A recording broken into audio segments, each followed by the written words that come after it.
Olá, amigos, amiguinhas, dando continuidade ao nosso estudo do Livro dos Médiuns, a nossa releitura do Livro dos Médiuns, vamos pedir a permissão e a proteção da corrente da fraternidade que dirige os trabalhos da nossa casa, para que a gente possa entender essa lição de hoje, que a gente possa aproveitar, essa lição de hoje.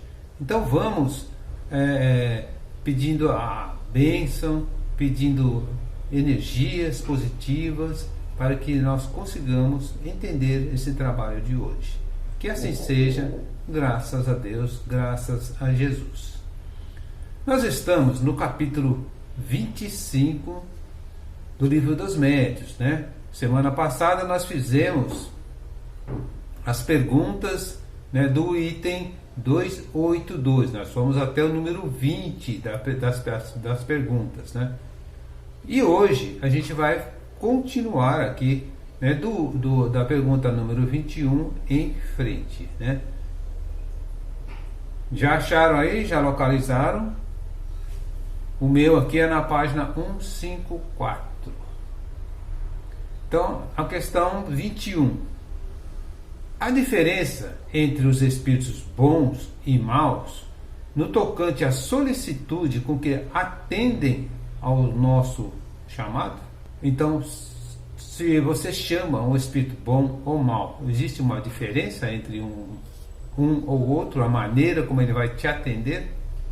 Resposta: há e muito.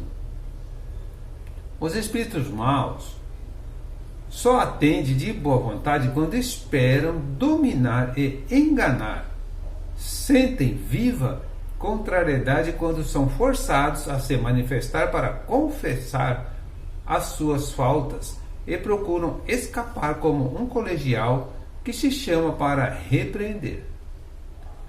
Podem ser constrangidos a manifestar-se por espíritos superiores, como castigo e para a instrução dos encarnados. A evocação é penosa para os espíritos bons quando chamados inutilmente, por motivos fúteis. Então não atendem ou logo se retiram. Pode-se dizer que, em geral, os espíritos, sejam quais forem, não gostam de servir como voz de distração para curiosos. Muitas vezes não tende outro fim, ou, ao evocar um espírito, que o dever, o que ele vos dirá, ou interrogá-lo sobre particularidades da sua vida, que ele não se interessa por vos contar, pois não tem nenhum motivo para vós fazer de confidente. Pensais que vai se expor no banco dos réus para vos agradar? Desenganai-vos, pois o que ele não faria em vida, muito menos o fará como espírito. Então, quando a gente evoca um espírito, seja ele um espírito bom ou um espírito mau, a gente deve ter um objetivo útil, um objetivo de estudo ou de aprendizado, tanto para nós quanto para eles. Se for um motivo fútil, os bons já nem vêm. E os maus, eles só virão se eles se acharem no direito de dominar ou de enganar, aquela pessoa que está evocando. Se ele vê que ele não consegue, também não aceita fazer esse tipo de atendimento. Aqui nós temos, no meu aqui, tem uma nota do autor, uma nota de Kardec, E Kardec diz o seguinte: a experiência comprova que a evocação é sempre agradável para os espíritos quando feita com objetivo sério e útil. Os bons têm prazer em vos instruir. Os sofredores são aliados com a simpatia que lhes demonstramos. Os nossos conhecidos ficam satisfeitos com nossa lembrança. Os espíritos levianos gostam de ser invocados por pessoas frívolas, porque têm a oportunidade de se divertir às custas, não se sentem bem na companhia de pessoas sérias. Então, o Kardec ele está aí, colocando essa observação, A experiência sempre para eles é sempre agradável. desde que seja uma coisa boa, né? E os maus, eles ficam contentes se eles conseguirem se divertir, se eles conseguirem enganar. Se eles veem que não conseguem, né, se divertir, que não conseguem enganar, aí eles não vêm. Pergunta 22. Os espíritos necessitam de evocação para se manifestarem? Então, é necessário você fazer uma evocação para um espírito se apresentar? A resposta: não. Manifestam-se muito frequentemente sem ser chamados, o que prova que o fazem de boa vontade. Então, normalmente, se o espírito se apresenta sem ser chamado, ele está fazendo de boa vontade, né? Agora, qual o objetivo que ele se apresentou, aí já é outro assunto. Pergunta 23. Quando um espírito se manifesta por si mesmo, podemos estar certos da sua identidade? Resposta: de maneira alguma, pois os espíritos mistificadores o fazem com frequência para melhor enganar. 24. Quando evocamos um espírito pelo pensamento, ele nos atende, mesmo que não haja manifestação pela escrita ou de outra maneira? A resposta: a escrita é um meio material pelo qual o espírito atesta a sua presença, mas é o pensamento que o atrai e não o ato de escrever. Então, quando a gente evoca, né, um espírito pelo pensamento, ele se apresenta. Pode não se manifestar, apenas vai estar do lado de quem o evocou, né? Mas, como diz aqui na resposta, se tiver condições de fazer uma psicografia, aí ele fará, né? Ou uma psicofonia. Mas, caso contrário, ele se apresenta e fica ali, né, através do pensamento em contato com quem o evocou. Pergunta 25. Quando um espírito inferior se manifesta, podemos obrigá-lo a se retirar? Sim, não lhe dando ouvidos. Mas como quereis que se retire se vos divertis com as suas asneiras? Os espíritos inferiores, como os tolos entre vós, se apegam aos que gostam de ouvi-los. Então, primeiro, né, se ele se apresentou, se o espírito inferior se apresentou de livre, espontânea vontade, a gente não dá ouvido e ele vai embora. Mas, se começar a dar ouvido, se começar a se divertir com o que ele diz, aí ele não vai, né? Então, você vai mandar embora se todo mundo está gostando, né? 26. A invocação em nome de Deus é uma garantia contra a intromissão dos espíritos maus?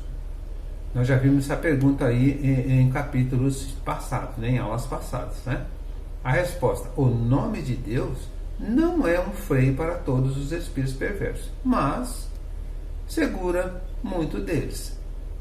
Por esse meio, sempre afastai alguns, e muito mais afastareis se pronunciares do fundo do coração e não como fórmula banal. Então, quando a gente vai fazer a evocação em nome de Deus, né, a gente tem que prestar muita atenção para não estar fazendo da boca para fora, porque a evocação do nome de Deus tem que ser, né, tem que ser do coração. No meu aqui tem uma nota, né? A nota número 14, essa é a nota do tradutor. Como a gente sempre lembra, o meu tradutor, né, é Herculano Pires. Então, Herculano Pires fala sobre a palavra de Deus aí, no caso, né? Ou o nome de Deus, né? Então, a palavra é apenas um signo. A sua carga emotiva está no conceito, na ideia que ele exprime e, portanto, no pensamento. Então, foi mais ou menos aquilo que a gente comentou, né? O que importa é o pensamento firme. Não adianta falar em nome de Deus se você não acredita em Deus ou se você não está com o pensamento firme, né? Pergunta 27. Poderíamos evocar nominalmente muitos espíritos ao mesmo tempo? Não há para isso nenhuma dificuldade. Havendo 3 ou 4 mãos para escrever, 3 ou 4 espíritos responderiam ao mesmo tempo. é o que acontece quando dispomos de muitos médios.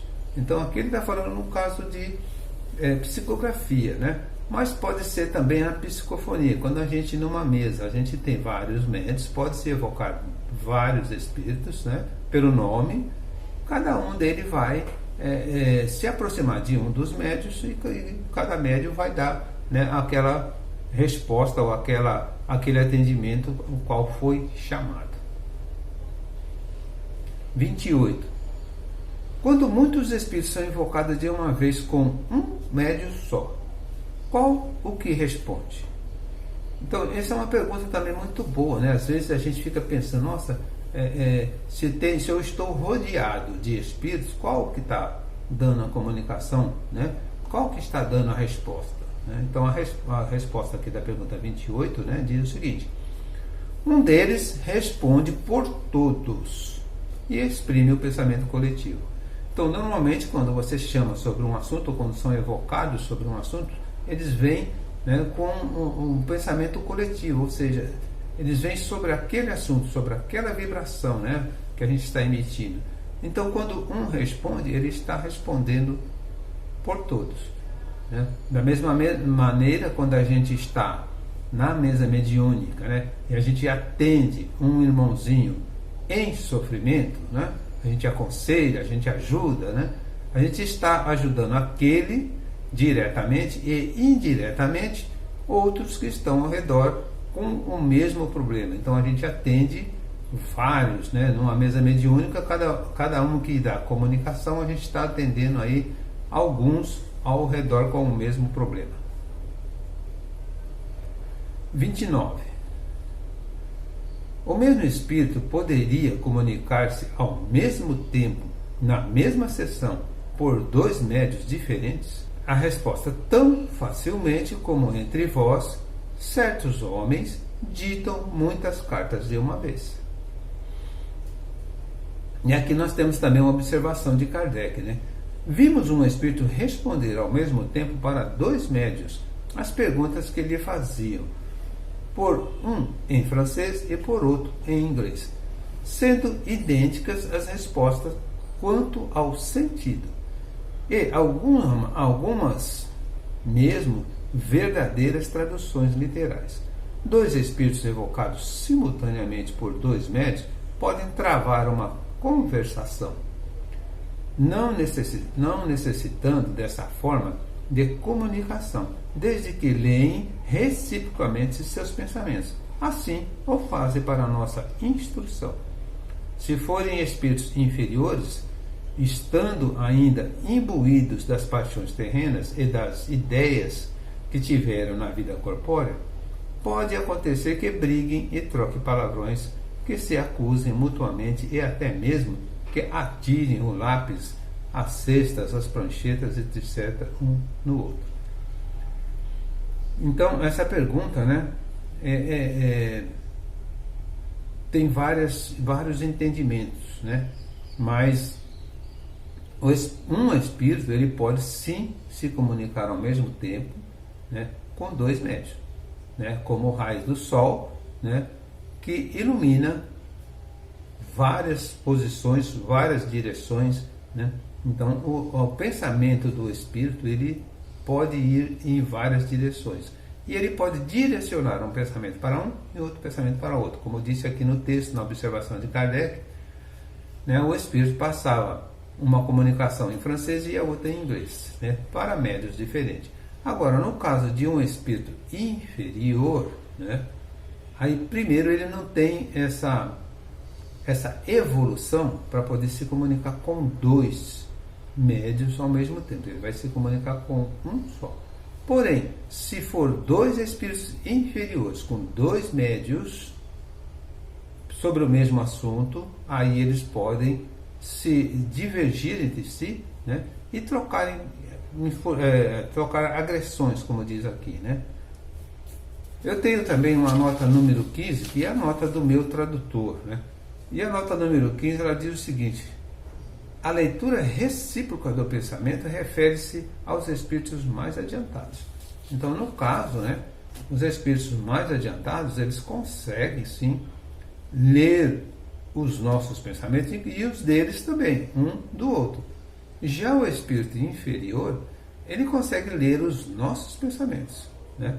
Mas para ler o pensamento de um ou de outro já é mais complicado. Então daí é que acontece as divergências, né? E acontece as brigas entre eles, né? Pergunta número 30. O espírito que é evocado ao mesmo tempo em muitos lugares pode responder simultaneamente às perguntas que lhe fazem? Sim, se for um espírito elevado. Então, um espírito superior, um espírito que tem uma moral mais elevada, sim, ele consegue, né, responder ao mesmo tempo, dois médios no mesmo lugar, 2 ou 3 médios no mesmo lugar, ou médios em lugares diferentes. Ele consegue fazer esse tipo de resposta, mesmo ele não estando presente, porque a resposta vai através do pensamento, né? Continuando essa pergunta 30 aqui, nesse caso, o espírito se divide ou possui o dom da ubiquidade? Resposta: o Sol é um só e, no entanto, irradia sua luz para todos os lados, projetando seus raios a distância sem se subdividir. Dá-se o mesmo com os espíritos. O pensamento do espírito é como uma estrela que irradia a sua claridade no horizonte e pode ser vista de todos os pontos. Quanto mais puro é o espírito, mais o seu pensamento irradia e se difunde com a luz.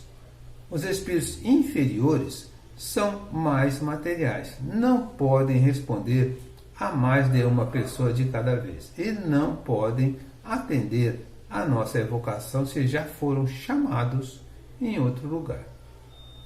Então aí a gente já vê, né, que o espírito, ele está, se ele for um espírito elevado, ele consegue sim se subdividir. Se for um espírito inferior, não.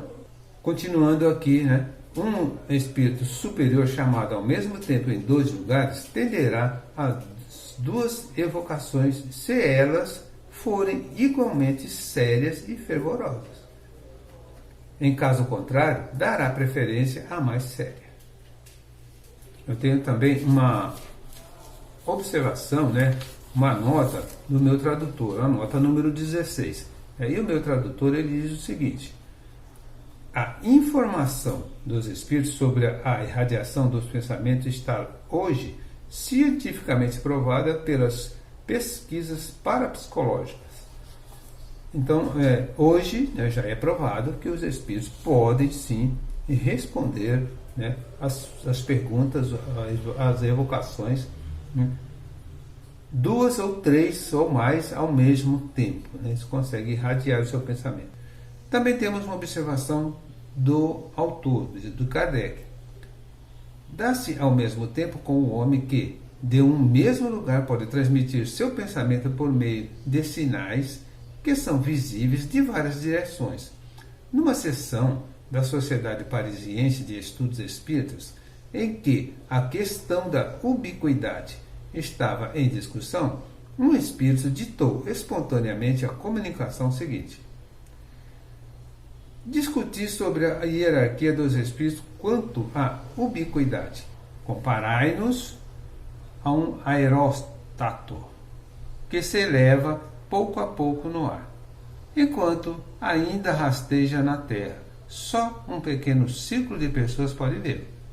À medida que se eleva, o círculo se alarga e quando atinge certa altura, é visto por uma infinidade de pessoas. O mesmo acontece conosco. Um espírito mau, ainda apegado à terra, fica num círculo restrito de pessoas que o veem. Eleve-se na graça, melhore-se e poderá conversar com muitas pessoas. Quando se tornar espírito superior, poderá irradiar como a luz solar, mostrar-se a muitas pessoas e em muitos lugares ao mesmo tempo. Ele assina como Shining. Então, só a explicação aí de Kardec, né, que um espírito um pouco mais elevado, ele é como, ele cita aqui um veículo da época, né, mas como se fosse um balão de gás, né? Então o balão ele está próximo da Terra, ele é visto por poucas pessoas. À medida que vai subindo, né, ele vai sendo visto por mais pessoas. E quanto mais alto ele for, mais pessoas poderão vê-lo. Então, essa é a informação que esse espírito deu aí, quando eles estavam discutindo, né, sobre se o espírito pode sim se dividir, se apresentar em 2 lugares ao mesmo tempo. Pergunta 31. Os espíritos puros que já terminaram a série das suas encarnações podem ser evocados? Então, aí são espíritos já lá de primeira ordem, né? São espíritos que não precisam mais reencarnar, espíritos de primeira ordem. A resposta é sim, mas muito raramente, pois só se comunicam aos corações puros e sinceros, não aos orgulhosos e egoístas. Assim, é necessário desconfiar dos espíritos inferiores que se arrogam essa qualidade para se fazerem mais importante aos vossos olhos. Então, a gente tem que prestar muita atenção. Um espírito puro, dificilmente ele vai se apresentar. Pode até se apresentar, mas a pessoa, o médium, o evocador, tem que ser uma pessoa de coração muito puro. Caso contrário, ele não vem. E quem vai se apresentar vai ser um mistificador, né? E aí a gente volta lá, né, na subjugação, né, na fascinação, onde o espírito se apresenta e o médium acredita que seja ele. Então, quando o médium recebe, né, um espírito como Jesus, como Paulo, né, como a gente já viu aqui, um espírito muito, a gente sabe que é um espírito superior, né? Então há de se duvidar, porque se a pessoa não tem um bom coração, se a pessoa não é uma pessoa que tenha condições, né, de receber um espírito tão puro, como que aquele espírito puro se apresentou? Então não é ele, é um mistificador. Na questão número 32, como você explica que os espíritos de homens mais iminentes atendam tão facilmente e de maneira tão familiar ao chamado dos homens mais obscuros? Os homens julgam os espíritos por si mesmos, o que é errado. Após a morte corporal, as posições terrenas desaparecem. A única distinção entre os espíritos é a bondade. E os que são bons vão a toda parte, a todos os lugares onde possam fazer o bem. Então, o fato de um espírito de uma pessoa iminente ou não na Terra, ele não é igual quando ele está na espiritualidade, né? A gente já viu também no Evangelho que uma rainha, né, aqui na Terra, quando ela chegou lá, ela foi atendida por aquele pessoal ou por aqueles espíritos que aqui na Terra eram seus escravos, eram subalternos, né? Então a posição da Terra não faz diferença quando você chega no lado espiritual. Na questão número 33, quanto tempo depois da morte você pode evocar um espírito? Pode-se evocá-lo no próprio instante da morte, mas como então ele ainda se encontra em perturbação, só imperfeitamente pode responder. Então, primeiro, antes da gente falar sobre essa pergunta, né, é até incoerente, né, falta de amor ao próximo, né, você evocar um espírito logo no momento da morte. Então, há de se ter aí, né, uma compaixão, né, com aquele espírito. E normalmente, como diz aqui na resposta, ele está perturbado ainda pela transição. Então vai demorar um tempo para atender. A observação de Kardec. Sendo muito variável a duração da perturbação, não se pode fixar um prazo para a evocação. Não obstante, é raro que o espírito, depois de 8 dias, não esteja suficientemente conciso do seu estado para poder responder. Às vezes, pode fazê-lo muito bem, 2 ou 3 dias após a morte. É possível, em todos os casos, experimentar de maneira prudente. Então, como diz Kardec aqui, depois de 8 dias, provavelmente ele já vai ter condições de atender um chamado. Mas, né, a gente pode esperar um pouquinho mais. E pode acontecer que alguns, né, com 3 dias de desencarne já podem responder. Então depende também da evolução do espírito, né? No meu aqui nós temos a nota número 17. Então na nota número 17 ele diz o seguinte: nunca se faz a evocação no momento da morte. A pergunta colocou apenas uma possibilidade que os espíritos confirmaram. Então, como eu falei, não se deve fazer, né, uma evocação logo no momento da morte, né? Então, mas se for o caso, existe sim a possibilidade, mas não se faz. Na pergunta número 34, a evocação no momento da morte é mais penosa para o espírito do que mais tarde? A resposta: algumas vezes é como se vos fizessem levantar em meio do sono sem estar completamente acordado. Não obstante, há os que não se mostram de maneira alguma contrariados, e os quais a evocação até mesmo ajuda a saírem da perturbação. Então, em alguns casos, dependendo do espírito também, né, dependendo do caso, no fato, a evocação vai ajudá-lo a se desprender ainda mais, vai fazer talvez compreender, né, que ele já está do lado espiritual. Mas normalmente não se evoca logo no instante da morte. No meu tem a nota 18.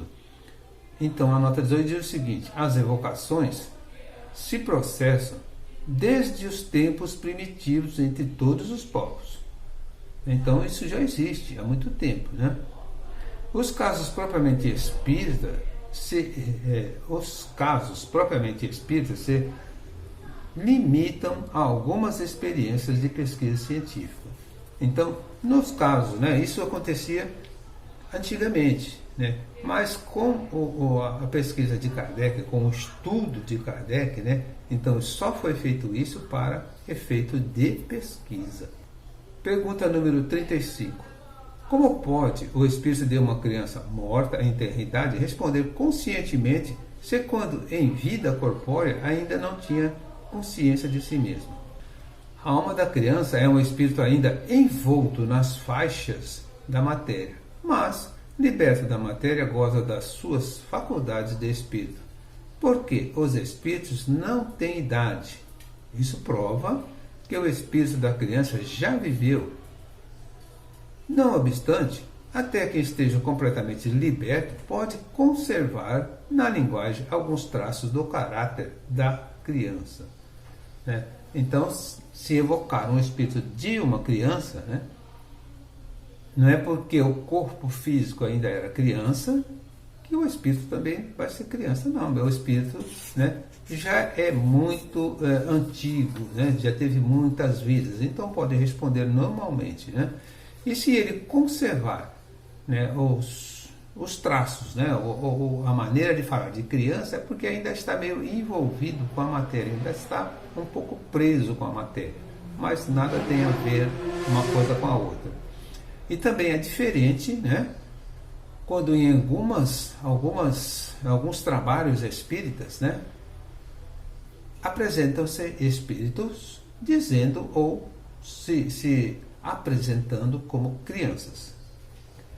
Aí é um outro tipo, né, de evocação ou um outro tipo, né, de representação do espírito. O espírito ele tem condições de se apresentar como criança, como preto velho, como caboclo, né, como branco, como negro, do jeito que ele quiser, como médico, né? Existem muitos casos de médicos, né, ele se apresenta como médico, né? E na mesma sessão ou no outro dia o mesmo espírito se apresenta como preto velho. É o mesmo espírito, ele se apresenta do jeito que ele quiser e conforme for necessário, né? Como a gente sempre fala aqui, para o aprendizado, né? Para a informação. No meu aqui tem uma nota número 19. Então, quando a gente leu ali, né, ele fala sobre faixas da matéria, né? Então, na questão aqui 19, na nota 19, a expressão faixa da matéria é comparativa, lembrando a criança enfaixada após o nascimento. Então, faixa da matéria quer dizer que o espírito ainda estava começando, né, na matéria. Então, ele estava no comecinho. A nota de Kardec.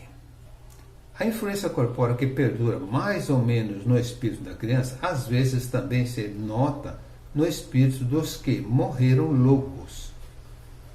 O espírito em si não é louco, mas sabe-se que certos espíritos acreditam, durante algum tempo, estar ainda neste mundo. Não é, pois, de admirar que o espírito do louco ainda se ressinta dos entraves que, durante a vida, se opunham à sua livre manifestação, até que esteja completamente liberto.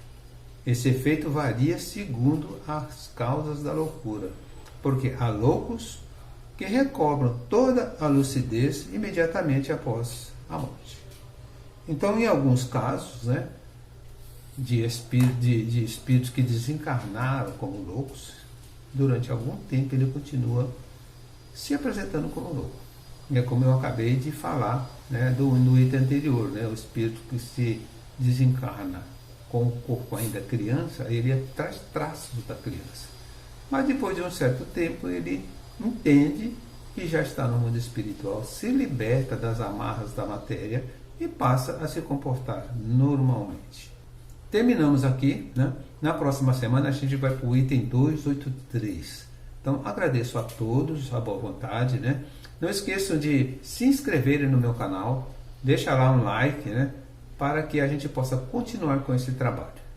Que Jesus abençoe a todos.